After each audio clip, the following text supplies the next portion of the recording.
Hi అండి, welcome back to our channel. ఈరోజు ఈ వీడియోలో మనం రొయ్యల కర్రీ ఏ విధంగా తయారు చేయాలో చూద్దాము.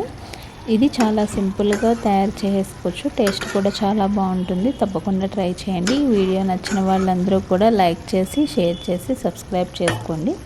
ఇప్పుడు కర్రీ ఏ విధంగా తయారు చేయాలో చూద్దాం. ముందుగా రొయ్యల్ని 2-3 సార్లు శుభ్రంగా కడిగేసుకుని వాటిని ఈ విధంగా బాండీ పెట్టుకొని కొంచెం పసుపు వేసుకుని వాటర్ పోయేంత వరకు కూడా ఎగరబెట్టుకోవాలి. తర్వాత ఈ విధంగా రొయ్యల్ని కొంచెం ఆయిల్ వేసుకుని పసుపు కూడా వేసేసుకుని బాగా కారం కూడా వేసేసుకుని బాగా ఫ్రై చేసుకోవాలి. కొంచెం అల్లం వెల్లుల్లి పేస్టు అన్నీ వేసుకుని రొయ్యలు బాగా ఫ్రై అయ్యేంత వరకు ఫ్రై చేయాలి.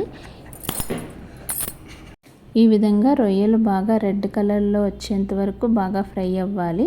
రొయ్యలు ఎంత ఫ్రై అయితే టేస్టు అంత బాగుంటుంది, ముక్క కూడా క్రిస్పీగా బాగుంటుంది.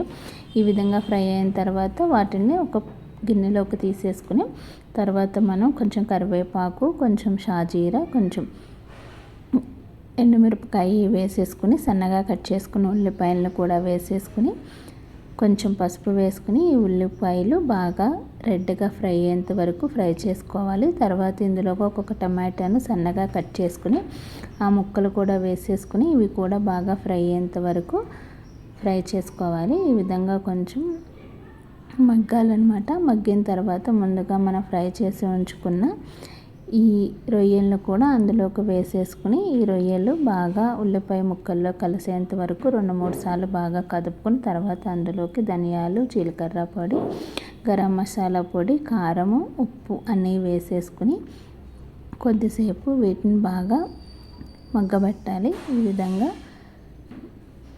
మగ్గిన తర్వాత ఒక చిన్న గ్లాస్తో వాటర్ పోసేసుకుని అందులోకి సన్నగా కట్ చేసుకున్న కొత్తిమీర, అదేవిధంగా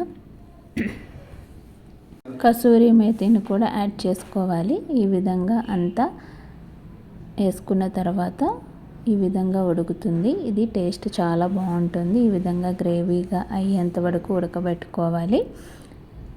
ఒక్కసారి ట్రై చేసి చూడండి, టేస్ట్ చాలా బాగుంటుంది. ఈ వీడియో నచ్చితే తప్పకుండా లైక్ చేసి, షేర్ చేసి, సబ్స్క్రైబ్ చేసుకోండి. Thank you for watching.